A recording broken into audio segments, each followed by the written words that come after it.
Good evening and welcome inside Blackie's Bulldog Tavern in Smithfield, Rhode Island for the Marty Fine Coaches Show on ON 1240, the Bryant Sports Network. Tristan Hobbs joined by the head coach of the Bryant Bulldog football team, Marty Fine. Coach, happy Monday. How you doing today?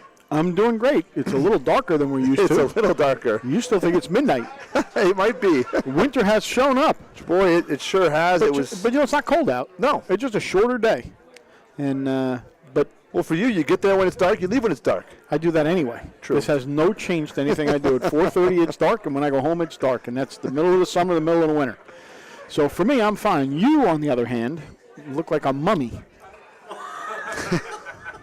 That was your Halloween costume. That was last week. I was talking about your costume, not the current moment.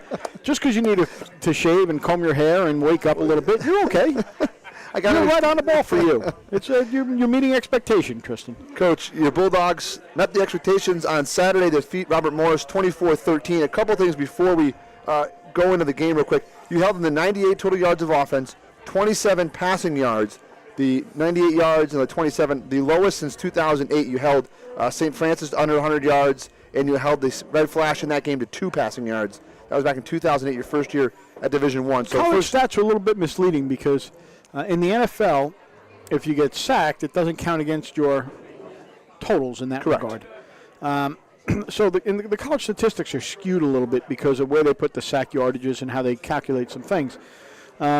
Really, we were very fortunate on Saturday. It was a really hard-fought, good football game. It was 2 really physical football teams, I thought.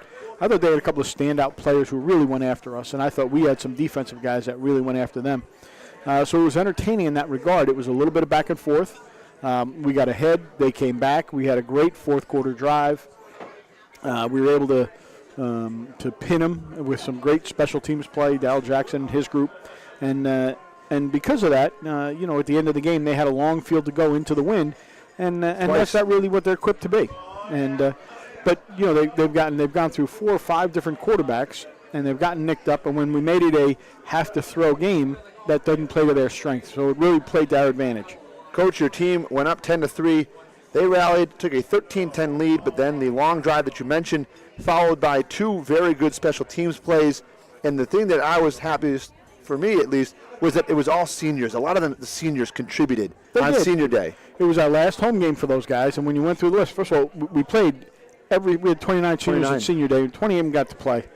So that was a good thing. I felt bad for some of them. Jake Lazarus gets in there to get his first college punt. He's played some safety and some receiver along the way, but he gets his first college punt. He's been practicing all fall, and it's the first bad snap of the year on punt. Ball's up over his head. Doesn't get the punt. It gets tackled. But Jake was great. But some of the big plays we had, Ricky Perez was outstanding. Unbelievable. We get a 15-yard penalty, and we have to kick from our 20 after we score. And you think, oh, boy, they're going into the wind, but you're going to give them a short field. Now they can run the ball again, and they can do some other things, and they're really talented in some spots. But he kicks it. He hits it. He hits it as good as you can hit it. It looked like Tiger Woods off the tee. And the wind blows all of a sudden, and sometimes it blows in your face. This was a gust of wind right behind us. And they have the best kick returner in the country. And he's going back there trying to catch it, and it's knuckling all over the place. Gets over his head. He picks it up, starts running it back. We get him pinned in there, and the ball's on the 11. From our 20 to their 11. We didn't keep him inside the 20 all day, kicking from the 35. So that was a huge moment for us. And then we stop him, get the ball back, get it going a little bit, get stalled. And Dal Jackson decides from up top we're going to do this little fake field goal punt and see if we can't pin him on in there and keep the long field, which is a huge advantage for us.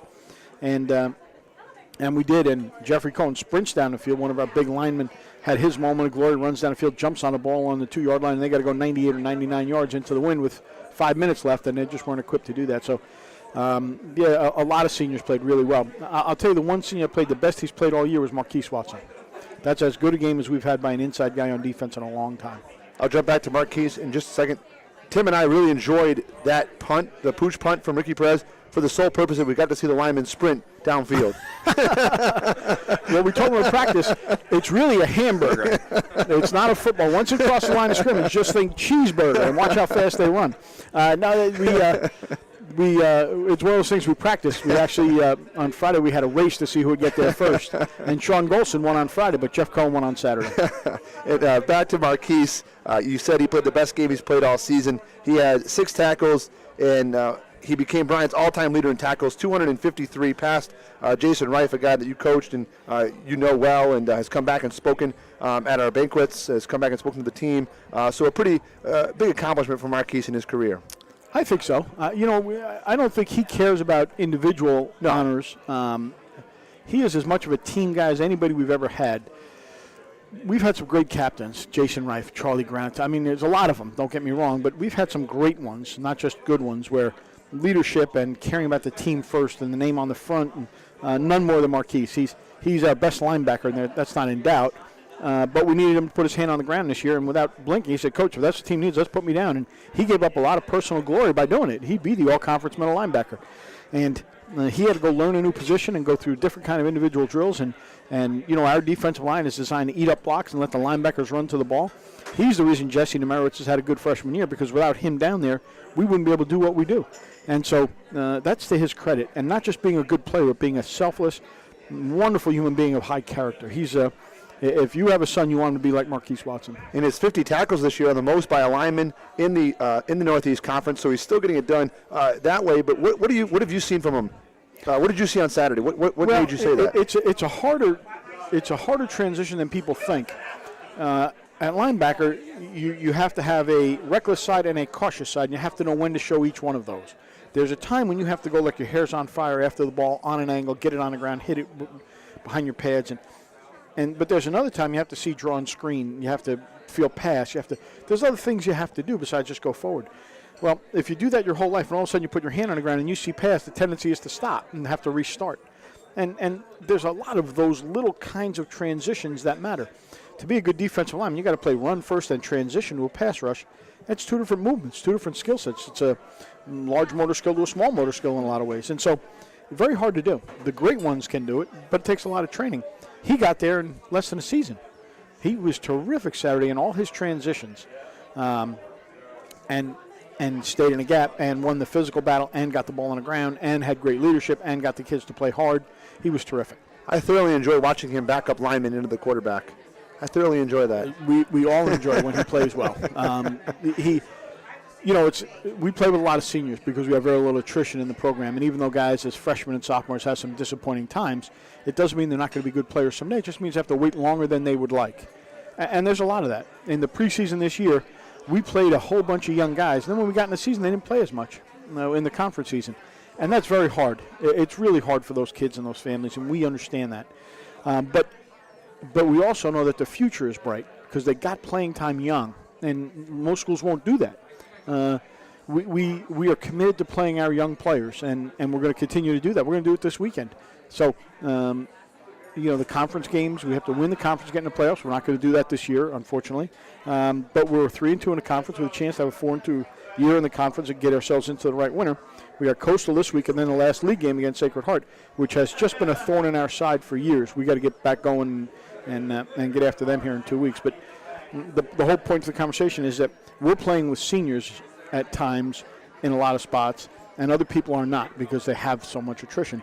And when our seniors can get to play against young guys, we have a huge advantage, and Marquise took advantage of that. The Bulldogs won 24-13 on Saturday. We'll talk more about the Senior Day victory when we come back. We'll also look ahead to the Bulldogs' next opponent, the Chanticleers of Coastal Carolina, the 15th ranked team in the country. That's this Saturday at 2 down in South Carolina. We'll be back with more Marty Fine Coach Show after this on 1240 and the Bryant Sports Network. Welcome back to the Blackies Bulldog Tavern. Tristan Hobbs alongside head coach Marty Fine. This is the Marty Fine Coaches Show. The Bulldogs, a 24-13 victory over Robert Morris on Saturday. It was Senior Day. The Bulldogs wrapped up their home season with a 4-1 record. Coach, I believe it's 12-3 the last 3 seasons at home in Smithfield. You guys have made it a show of winning at home. This is now 14 of 18 years of Bryant football. They've had a winning record or more at home. 14 of 18. That's pretty good. It's very good. And it speaks not only to the players, it speaks to the school, to the campus, to the administration, to the students, to the local fans that come out. You'd be shocked.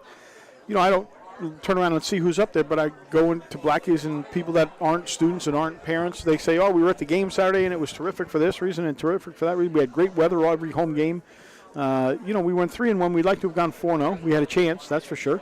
But playing at home is a huge advantage for us. And over the years, we've been very good at home. At one point, I got to go back and track when. I think we were 16-2 at one point. Right now what did you say we're 12-3 the last 3 years. 12-3 is okay. The 3 kind of bother me a little bit, but I think as you get older, the wins don't last as long, and the losses last even longer than they should. So, but no, we play well at home, and we love the grass, and we're the only ones in the league with grass, which I think is an advantage for us as well. And Coach, I didn't realize this until afterwards when you were talking with the Providence Journal that it was this class. It was their first win on Senior Day. Their first win on Senior Day since 2012. That's what the kids said. Since 2012, I didn't realize that. I didn't either. And I didn't go back and check it like obviously you just did. What has happened, though, is the senior day is always late in the year, and you're always playing for something that matters. And our goal is always to play in the cold weather for games that really matter. And we got close. I mean, we played at Duquesne for a game that would really matter. So the games that we lost were championship games right down to the wire at the end of the year in cold weather. And we came up just a hair short a couple of years in a row. So when you think back to each individual game, you say, boy, that was a great game. The one with Wagner, we throw the little hook and lateral, and Rico goes down the right sideline 64 for a touchdown in the fourth quarter, and then they score with just seconds left in the game. Those were great games, and they were important games. That was a championship game. And so, you wouldn't trade the experience of playing for a championship other than just winning the championship. And so we put ourselves in a position where the games matter, and that's a good thing to do. Thomas Costigan had, I believe it was 10 tackles, at Duquesne. He has 7 more on Saturday, forces a fumble, 3 tackles for a loss, has a sack, 17 tackles his last 2 games. He seems, you wonder, and I asked Tim this on the air on Saturday, does a game like the one he had at Duquesne carry over to the next one? And so, what happens is, and the kids don't realize it as they're playing, but the game slows down. And you can process more information when it slows down. So you understand how to play down and distance better. You understand how to play situation, the wind. And when you're first playing, you just worry about where do I line up. But as you get older and play more, you can understand, okay, I'm the end to the field now. Contain is more important than getting, an inside leverage. And because there's a lot more detail to it, and the game is slowing down for him. The one thing we feel really good about, especially on defense, is our defensive young players are really, really good. The freshman linebackers with Jesse Numerowitz and the sophomore linebacker Thomas Costigan and Josh Jefferson and Richard Ucalagaranya and Robert Brown, we have 5 or 6 freshman sophomore linebackers that are all going to be really good players. And, 2 weeks ago we talked about Jesse playing well, and last week we talked about Thomas playing well, and, a month ago we talked about Josh playing well. And so those guys are all going to be really good players, and that when your linebackers are good, boy, it gives you a chance because they're involved with the run defense and the pass coverage. And it's for me. And Patrick Kenny almost made a great play on Sunday in senior day. He did. Almost he jumped up there and had one hand on it. Just to mention a senior linebacker. Oh my God! I thought he was in a. I thought he was going to make some play right there, and he's made those plays over the years. I wish he would have made it on Saturday. And you wonder if in 2 years now, when we're talking about Thomas Costigan as a senior, we look back and say the Duquesne game was one that kind of turned the script for him. Not that he's been playing bad, but kind of like you see that. It'd be interesting to talk to him in January and say when did it slow down. And to see if he could do it these last 2. Because if it's just an anomaly, if it just happens and then, or does it carry over and his details really get better here in these, because it got better again this week, and if he could do it again and then do it again, then you have something. Then you've really captured lightning in a bottle. And that's what we're trying to do. Ricky Perez, we talked about him a little bit. He kicks a 50-yard field goal. He has a great kickoff, punts the ball deep. He's 8 of 10 this year field goals. I think he's 26 of 27 point-after attempts. Did you see a different Ricky Perez in camp this year that's kind of prepared him for this year than last? Have you seen something different in him? I'd have to go back and look at last year. People, football is the ultimate team game. And you could be the greatest kicker in the world, and if the protection's not any good, you look like a bum. And if the snap's not good and the hold's not good, the one thing about Saturday is our operation with 3 seniors. Zach Devlin, who hasn't had a single bad snap this year, Drew Cretion, our punter, who's done a great job punting but a great job holding, and Ricky, 3 seniors under pressure, performed flawless on Saturday, perfectly. And so the protection has gotten better. We've spent more time on it, and the operation has been terrific, and that allows Ricky to be the good kicker that he is. I think last year wasn't a Ricky issue; it was some other issues. And this year, I think we've secured the other issues to be better. It's really interesting you say that. I was watching the St. Francis Duquesne game on ESPN a couple weeks ago, and they talked about that for Lance Giese from St. Francis. He is working with a totally new operation this year, snapper and holder.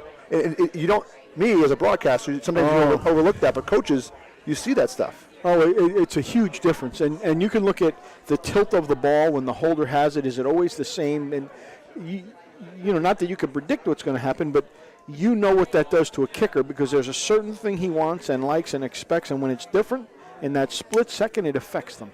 And that's Bases no out, different. Dan. Well, but it's no different than a pitcher with a new release point. I mean, you're the batter, and you say, well, just hit the ball. But if all of a sudden it's down here instead of up here, it takes a minute. Yep. And so those kickers are dependent on others, much more so than people realize. We had a couple of kicks blocked last year, and we had one at Robert Morris in the first quarter, and had nothing to do with him. It was a wing that didn't step down, and he did everything right. The operation was good. The time was right. The ball there's nothing you can do about that, but it goes on his record as a missed kick. And so Ricky was a good kicker last year. He's been a terrific kicker this year.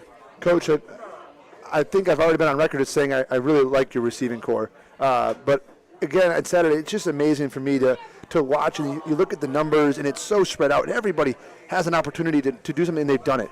Mitch Baxter.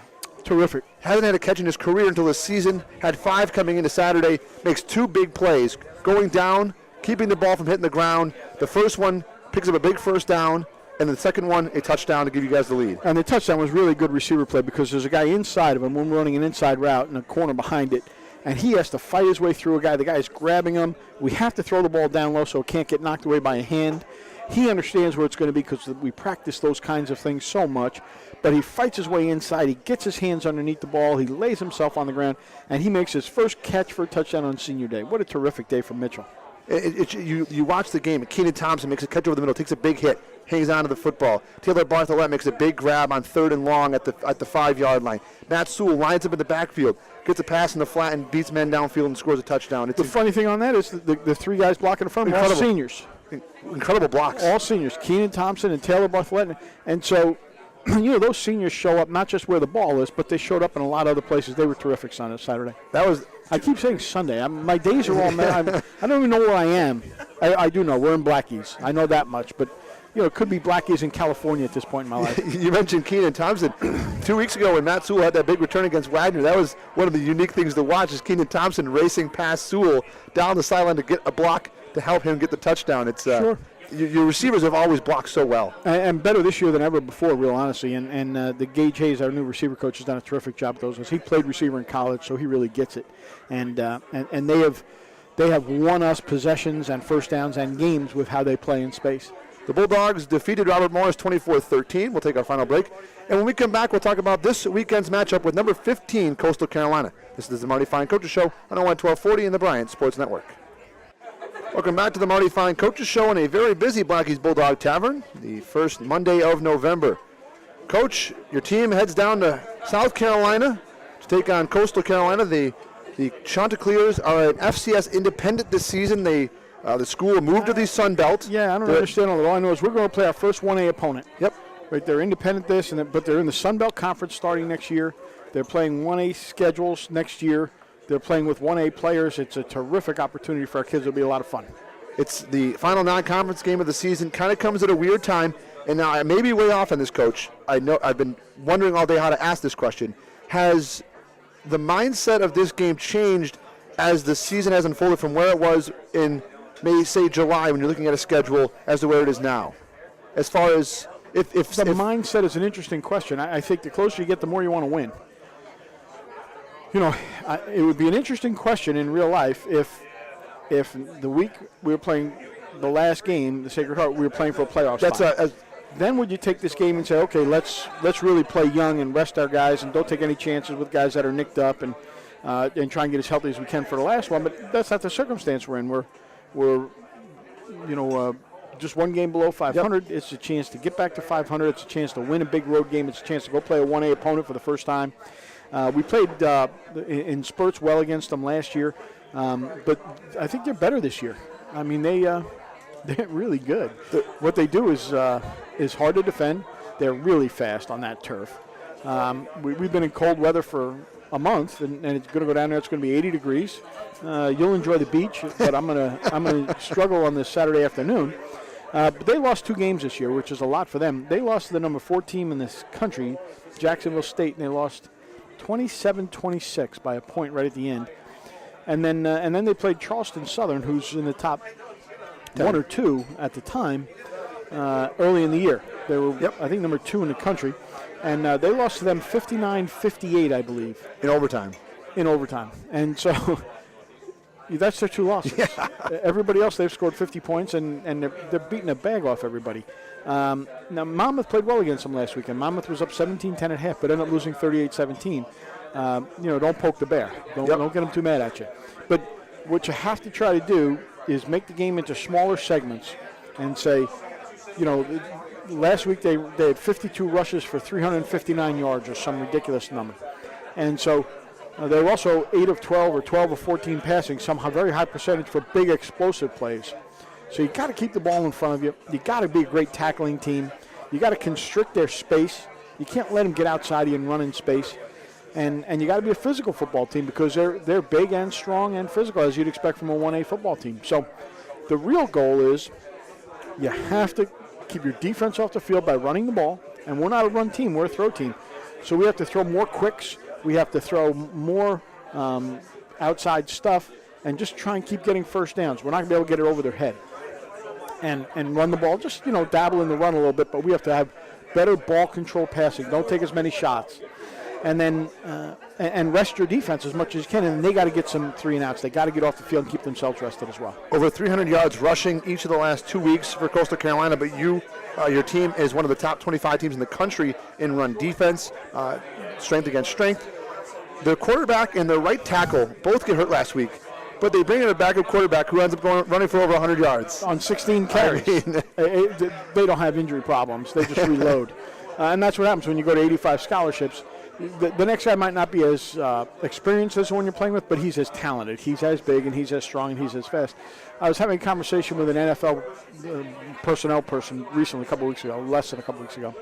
And we were talking about the college recruiting versus the professional drafting, and what are the differences. And he said something which was striking to me and very accurate, and that is there has to be a personnel redundancy. And we talked about it. What it means is that the skill set your starter has to be the same one your backup has, so that you don't have to change what you do when you have to go to your backup, because in college football, 100% injury. So you're going to have to go to your backup. We don't have that. If we have to go to our next quarterback, he doesn't have Dalton's skill set. It's a different skill set. And that's the same thing for a bunch of our linemen. It's the same thing on defense. And we're just not deep enough to be able to keep doing what we do with all our personnel. Now, we are in some spots. At linebacker, all our young linebackers can basically do what the one in front of them does. Some have more experience, some got ahead in the depth a little bit, but we're too deep at Mike with really good players. We got some Wills and Sams, Robert Brown and Costigan, and those Richard Gill, Kelligan, those guys can all go play in space. They can run. So we have some there, but there's other spots we really don't have that. And there are some on the receiver spot, like Matt Sewell and Gene Constant are kind of the same thing. They create a redundancy. They can run the same routes and do the same things. But we don't have that outside. We don't have another Keenan Thompson who runs the same routes he does as well as he does. So we have to be able to create what Coastal has. We have to be able to take that blueprint. Their head coach, Joe Mowgli, is a very, very bright guy, and he understands what he's doing better than most. And he has understood that if a right tackle gets hurt, they can put another right tackle in there that's the same player. Maybe not as experienced, but the same skill set, the same build, the same positive attributes. And so they don't have to change what they're doing because they've changed personnel. And really a smart thing, and we're going to get more and more like that. Sounds like a tough week for your scout team. Well, it's going to be very hard to replicate how fast they are. That's the catch. Now, we do have one positive. All these kids played against them last year, all being a relative term, but we understand that when we go out there, what the scout team looks like as they go zone us is not how fast these team is going to zone us. And so we have to remind our kids of that so they practice faster than the scouts require. You have to go as fast as you can, not as fast as the scouts make you. And that's hard to do when you're 17, 18 years old at 6 o'clock in the morning when you're tired at the end of a long season. So, but it's what we really have to talk about doing is finding a way to play as fast as we can because it's going to speed up on Saturday. We haven't always done that. Some weeks we have. We did before we played Wagner and Central. But we're going to have to really do that this week in practice. You win this weekend, Coach. You gave your team a chance to finish above 500 next weekend at Sacred Heart. So you gotta. There's excitement, I think, in this team that wants to go down there and win a game. I don't think there's any question. You said, what are we looking for? Well, it's a Saturday game. It's a big game. It's one of 11 opportunities. That's right, and we're running out of opportunities. Yep. You only got 2 left for this team. I think we'll go down and I think we'll play well and we'll play hard, and I think we'll make the Bulldogs proud. I don't know that we'll win or lose. I don't ever predict on those things. The game has too many bounces, too many officials' calls, too many oblong footballs that do odd things. But I really feel like we're coming along and we're getting better and better. We haven't let go at all. Excitement level for you going into this game, the opportunities that your team faces. Love the challenge. Just love the challenge. What are they going to do against us? How are they going to attack us? The chess match of how do we set ourselves up in 3 days of practice? What are they going to do? They haven't played anybody that's really quite like us. What adjustments are they going to make, if any? Or are they just going to say we're better than you? In which case, how do you attack it? The first quarter is going to be a fascinating quarter of football from a tactician point of view. The tactical aspect of this game is very different from any game we played all year. And so it'll be really exciting for me. I love being the underdog. I love when people say you have no chance. And I really like when it's a tactical matchup. The Bulldogs take on the number 15 Chanticleers on Saturday, a 2 o'clock kickoff down at Brooks Stadium in Conway, South Carolina. Catch all the action here on ON 1240. Coach, thanks for joining us today, and we'll see you next Monday. I can't wait. This has been the Marty Fine Coaches Show on ON 1240 and the Bryant Sports Network.